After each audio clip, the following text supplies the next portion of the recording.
Bonjour Benoît Hamon. Bonjour Apolline de Malherbe. Merci d'être avec nous. Vous êtes député socialiste des Yvelines, vous êtes candidat à la primaire de gauche pour 2017 qui aura lieu dans 5 semaines. Premier tour le 22 janvier prochain. Hier, vous avez déclaré ceci: la primaire doit permettre de choisir le visage de la gauche pour les 10 ans à venir. Mais moi je croyais que c'était une élection présidentielle. En fait, c'est un congrès du PS. Non, si les Français choisissent un président de la République de gauche, selon qu'ils choisissent Manuel Valls ou qu'ils choisissent Benoît Hamon, la nature des politiques qui sera mise en œuvre sera différente. Je le rappelle. Oui, mais je dis parce qu'il y a là deux orientations qui sont différentes, ce qui ne veut pas dire qu'elles ne se situent pas dans la même famille politique, la gauche. Il y a deux orientations différentes. Donc oui, il y a un double enjeu, à la fois choisir celui qui affrontera François Fillon ou celle qui affrontera François Fillon, le programme politique qu'elle défendra, et à mes yeux, il y a des différences qui sont des différences assez fortes. On a quand même le sentiment que vous vous retrouvez effectivement à devoir gérer en même temps à la fois une campagne présidentielle et puis le fait de clarifier ce qui n'a jamais été fait véritablement à gauche, c'est-à-dire effectivement la véritable ligne. Est-ce que c'est possible de mener les deux de front ? Mais voyez-vous, par exemple, sur le dernier quinquennat, essayons de nous instruire de l'expérience. Sur le dernier quinquennat, on pourra reprocher finalement une chose à François Hollande, c'est que la ligne politique qu'il a mise en œuvre n'était pas exactement celle pour laquelle il a été élu. Encore qu'il avait assez peu menti sur ses intentions, on ne peut pas lui reprocher d'avoir voulu trop contourner les difficultés. Il avait assumé, par exemple, vouloir réduire les déficits publics. Mais au bout du compte, les sacrifices qui ont été exigés des Français, tant en termes de recul du service public, que dégradation du travail, des conditions de travail de plus en plus difficiles, un travail qui s'est fait de plus en plus rare, tout cela s'est payé au prix fort, et on a eu le sentiment, et les Français ont eu le sentiment légitime, notamment les électeurs de gauche, d'avoir été abandonnés. Moi, je souhaite que, à l'occasion de cette primaire, on puisse mettre sur la table des options. C'est quoi les options ? C'est-à-dire que quand vous dites, on aura le choix, en gros, entre deux visages de la gauche, puisque vous avez résumé qu'il y a, en gros, la position de Manuel Valls, la position de Benoît Hamon, c'est quoi ces deux visages et quel est celui que vous offrez ? Alors, je vais parler du mien, je laisserai Manuel Valls développer sa vision de l'avenir de la France. Pour ce qui me concerne, je pense que la question du travail a été trop longtemps délaissée. Nous avons en France, finalement, 3 catégories de gens. Des gens qui ne travaillent pas et aimeraient travailler. Avoir un emploi, pouvoir être utile et être reconnus parce qu'ils ont un emploi et un salaire. Une autre catégorie, qui est celle des gens qui ont un travail, sont contents d'en avoir un parce qu'ils en tirent un salaire, mais ne sont pas heureux au travail. D'où l'explosion des burn-out, des pathologies psychiques. D'ailleurs, je veux saluer le mouvement des infirmières de Pontoise qui mettent le doigt sur une réalité. C'est aujourd'hui l'explosion des difficultés, de la souffrance au travail à l'hôpital. Ce sera une de mes priorités. Vous soutenez leur mouvement ? Oui, je soutiens leur mouvement, et plus généralement ce qui est la réalité de la dégradation des conditions de travail à l'hôpital. Et au bout du compte, on donc oublie. Donc en gros, vous dites, il y a ceux qui travaillent pas et il y a ceux qui travaillent mais qui travaillent mal. Ceux qui sont surmenés, puis une troisième catégorie, ceux qui sont plutôt contents d'aller travailler le matin, qui ont un bon salaire. Il y en a quand même quelques-uns. Oui, mais il y en a beaucoup. Mais ce sont aussi ceux-là qui font les lois travail pour tous les autres. Et d'ailleurs, c'est pour cela que, et je pense que la loi travail que j'abrogerai, si je suis élu président de la République, est si éloignée des réalités vécues par beaucoup de nos compatriotes. Voyez-vous, moi, quand j'ai pensé à la loi travail, j'ai pensé souvent à ces salariés qui aujourd'hui doivent concilier vie personnelle et vie professionnelle, savent pas très bien comment faire garder leurs enfants quand ils sont seuls à la maison avec des enfants et ont un trop petit salaire et des horaires décalés. J'ai pensé à toutes celles et ceux qui aujourd'hui ont sans doute un travail, mais ce travail ne leur permet pas de vivre correctement et de vivre heureux. Ils ont été oubliés par la gauche ? Écoutez, je pense qu'ils ont été, oui, pour partie abandonnés. Quand moi j'ai fait une proposition de loi avec 80 parlementaires sur la question du burn-out, cette question a été entendue vaguement, mais n'a eu aucune forme de réponse. Vous êtes battu sur le burn-out, sur la déconnexion, le droit à la déconnexion. Oui, et puis sur tous les moyens aujourd'hui de prendre en compte le fait qu'on a des organisations du travail dans le public comme dans le privé qui maltraitent les gens. Et si on n'en tient pas compte, je pense qu'on passe à côté d'une réalité qui est une réalité douloureuse. J'ajoute qu'il y a quand même quelque chose d'assez évident à se dire que un salarié ou un travailleur heureux est beaucoup plus productif et qu'on aurait tout intérêt aujourd'hui à encourager des formes d'organisation du travail qui soient bienveillantes. C'est un peu bisounours quand même. Ça. Mais non, c'est pas bisounours. Il y a plein de sociétés aujourd'hui qui ont parfaitement compris cela, sans attendre que Benoît Hamon le dise, et qui se préoccupent de la santé au travail, de faire en sorte qu'il y ait moins de risques psychosociaux, qu'on ait une prise en compte de ce qu'on appelle les signaux faibles d'une personne qui commence à perdre pied, on la soulage de la pression qu'on lui met. Il y a des sociétés, des entreprises qui le font, et il faut regarder les bonnes pratiques dans ce domaine-là. La question c'est, voulons-nous nous orienter vers une société française bienveillante, c'est mon choix, ou une société qui continue finalement à accepter qu'il y ait beaucoup de chômeurs et que dans le travail, il y ait beaucoup de gens surmenés. Alors voilà. Ça, c'est votre ligne, c'est le visage de la gauche. Benoît Hamon, vous parliez du visage de la gauche, Manuel Valls. Est-ce que le vrai visage de la gauche des 10 prochaines années, il n'est pas en dehors de la primaire, plutôt chez un Macron ou chez un Mélenchon? Mais je les englobe dedans. Sauf qu'ils sont pas dans la primaire. Vous vous retrouvez quand même dans cette espèce de paradoxe où vous concourez pour une primaire avec effectivement certaines gauches différentes. Vous parliez de celle de Manuel Valls et de la vôtre, par exemple. Et en même temps, vous en avez deux qui sont radicalement différentes, qui sont en dehors et qui y vont directement à la présidentielle. Puis-je évoquer 2 points communs que j'ai avec ou l'un ou l'autre. Avec Emmanuel Macron, je partage la nécessité pour la France d'anticiper ce qu'est la révolution numérique. La révolution numérique, elle va bouleverser non seulement les usages, notre rapport à la propriété, mais surtout notre rapport au travail. Vous le voyez dans le secteur des services, auparavant dans l'industrie, les robots avaient remplacé les hommes, désormais dans le secteur des services, ils remplacent aussi les hommes, le travail change, on sera moins salarié, peut-être plus travailleurs indépendants. Il faut penser ces transitions et la protection sociale qui accompagne ce phénomène. Oui, là-dessus, moi j'ai des propositions, d'où ma proposition d'un revenu universel, d'où ma proposition d'un statut social unique de l'actif. Vous voulez même faire cotiser les robots? Oui, l'idée elle est assez simple, c'est que à partir du moment où la richesse est moins créée par les hommes et de plus en plus par les machines, et que pour financer notre protection sociale et nos retraites, on assoit les cotisations payées par les employeurs sur le travail, mon objectif est que demain ces cotisations soient assises sur la valeur ajoutée et non plus sur le seul travail, de façon à ce que symboliquement les machines qui se substituent aux hommes permettent de cotiser et de financer notre protection sociale. Première chose. Mais mon point commun avec Emmanuel Macron est d'envisager ces transitions. Mais j'assume parfaitement aussi penser comme Jean-Luc Mélenchon. Mais Macron-Mélenchon. Non mais penser comme Jean-Luc Mélenchon que la transition écologique, c'est-à-dire la nécessité demain de moins être indexé à la croissance du PIB comme seul objectif, mais de penser les changements qu'il faut opérer dans le domaine de l'agriculture, dans le domaine des énergies, dans le domaine du recyclage, dans le domaine de l'économie circulaire. Toutes ces questions-là doivent être posées et mises sur la table. Et il me semble que dans la gauche, il y a aujourd'hui largement les éléments pour penser le futur de la France. Pour être très honnête, moi ce qui me préoccupe, c'est de savoir dans quel pays mes filles vont grandir quand elles seront adultes et dans quel pays les enfants qu'elles feront vont grandir en termes d'air qu'elles respirent, de perturbateurs endocriniens qu'elles absorbent, de travail qu'elles auront, des conditions dans lesquelles seront prises en charge leurs familles, leurs enfants, avec un service public de la petite enfance, leurs parents, c'est-à-dire peut-être moi ou d'autres, dès lors que nous vieillirons. Tout ça, c'est ce qui me préoccupe aujourd'hui. Et je veux penser, puisque c'est une élection présidentielle, le futur. Je ne reste pas arrimé à ce qui me semble intéressant du point de vue de l'histoire, mais à une vision de la France qui est celle du XXe siècle. Vous dites qu'il faut la prendre telle qu'elle est aujourd'hui. Alors, il y a une chose qui est radicalement nouvelle dans ce que vous proposez, et vous êtes probablement un des seuls à pas être juste en train de desserrer ou de resserrer les boulons, de dire un peu plus d'impôts, un peu moins d'impôts. C'est cette histoire du revenu universel d'existence. C'est pas juste réunir tous ensemble les revenus, les minima sociaux. Non, c'est carrément créer une sorte de salaire pour tous, 750 € pour tous les Français dès 18 ans, qu'ils soient riches ou qu'ils soient pauvres. Ça n'a jamais été fait.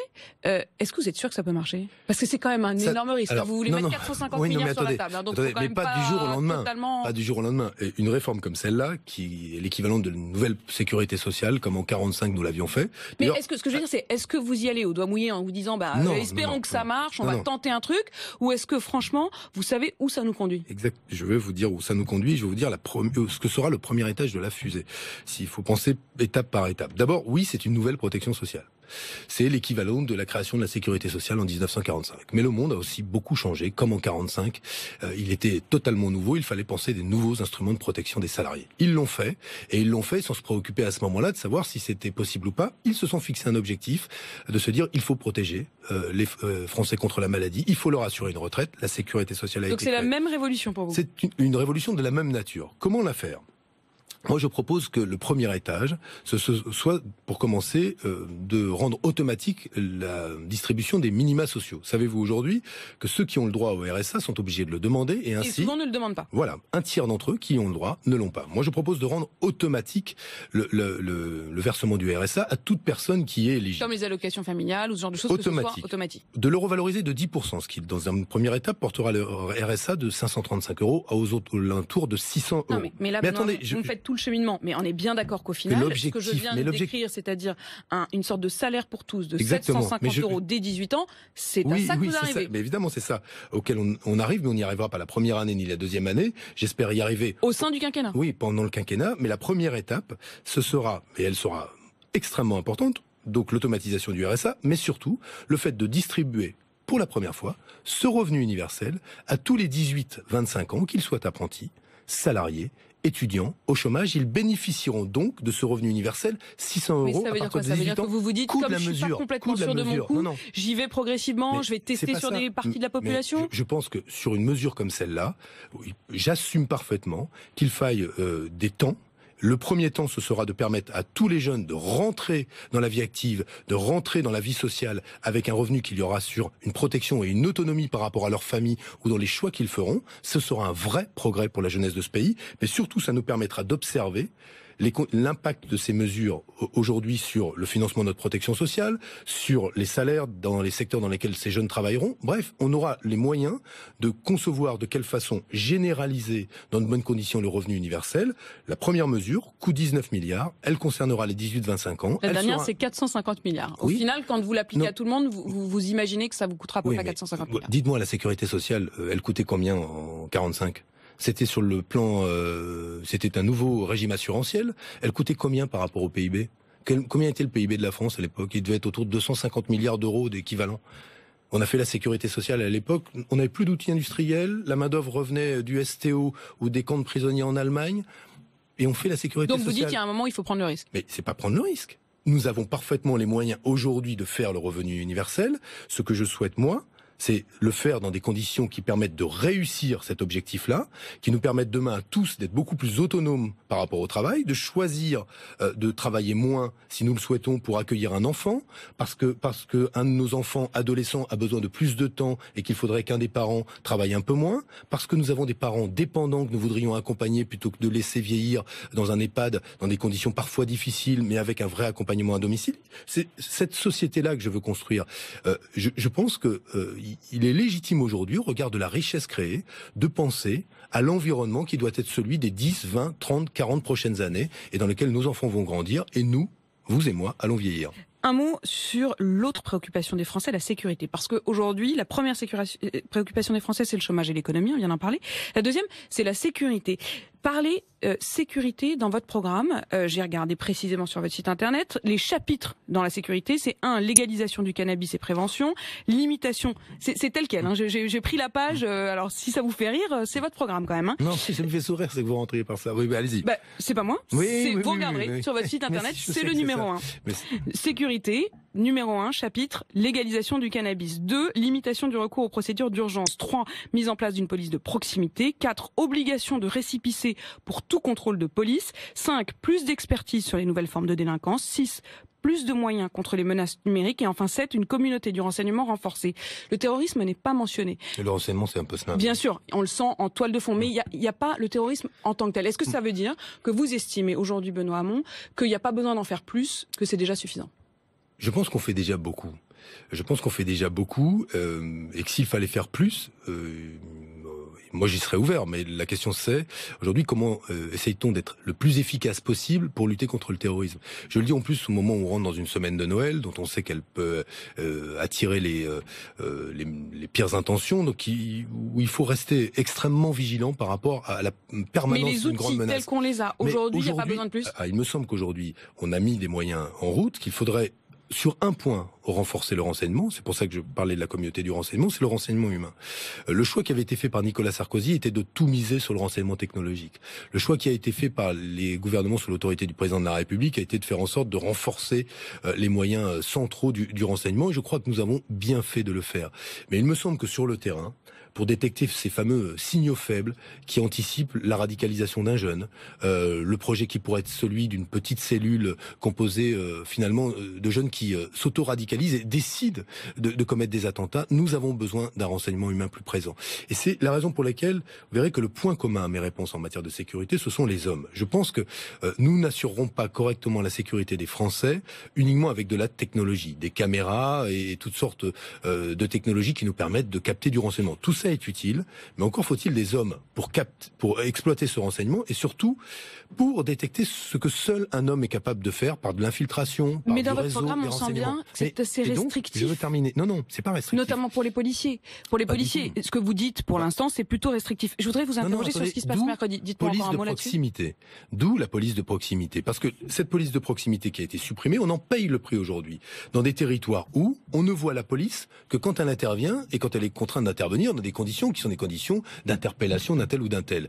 Moi, je souhaite qu'on rétablisse une relation normale entre policiers et population. Je vois de l'hostilité de la part de la population à l'égard des policiers qui me paraît dangereuse. Je vois aussi de la crainte parfois de la part de certains policiers vis-à-vis de certaines populations. Le nouveau Premier ministre, Bernard Cazeneuve, va proposer ce mercredi en Conseil des ministres d'élargir la possibilité de la légitime défense des policiers, de l'élargir jusqu'à ce qu'elles aient les mêmes droits que les gendarmes. Est-ce que vous êtes d'accord? Est-ce que c'est une bonne chose ou est-ce qu'au contraire c'est leur donner un permis de tuer?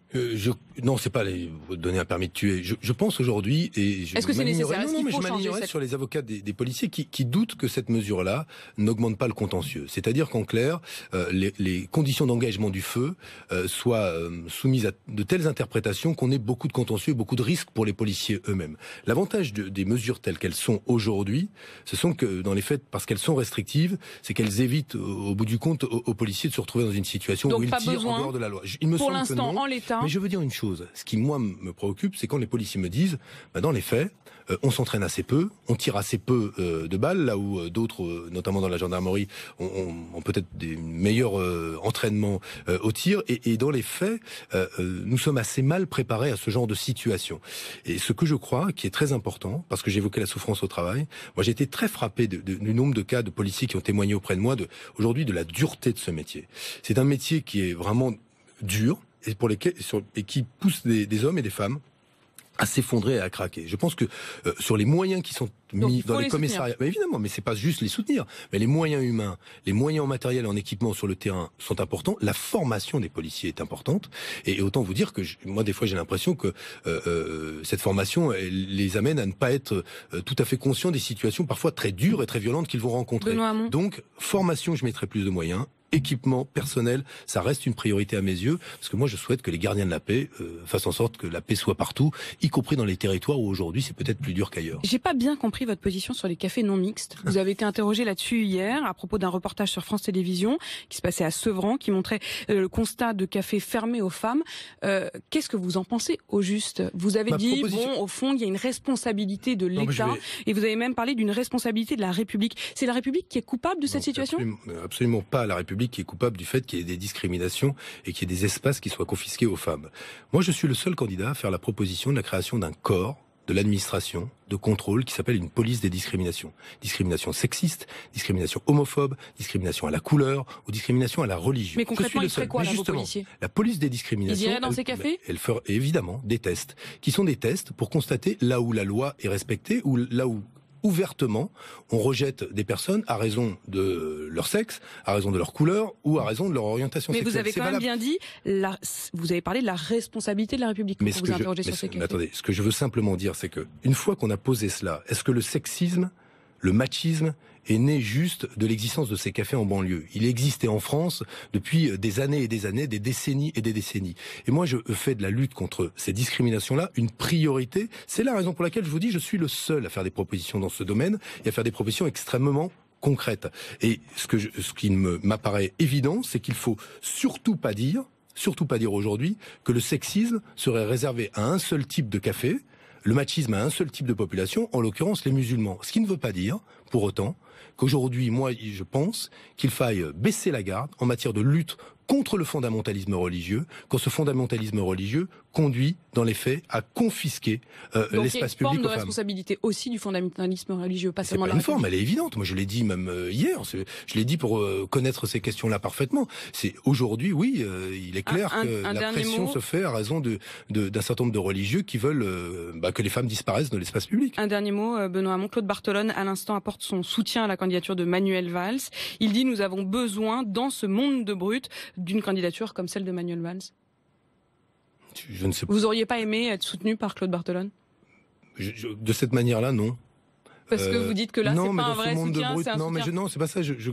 Oui, le monde est difficile, mais c'est pas qu'un monde de brutes déjà. Et moi, je pense qu'il y a matière aujourd'hui à faire battre le cœur de la France. Pourquoi ? Parce que sur le terrain, spontanément, il bat dans beaucoup d'endroits où il y a de la fraternité, il y a de la générosité, et que je n'ai pas un regard sur la France qui d'un monde de brutes. Ouais, il peut pas dire qu'il est pas difficile, mais bon, c'est guère une surprise que le président de l'Assemblée nationale soutienne le Premier ministre. Merci en tout cas Benoît Hamon d'avoir été notre invité. Merci à vous.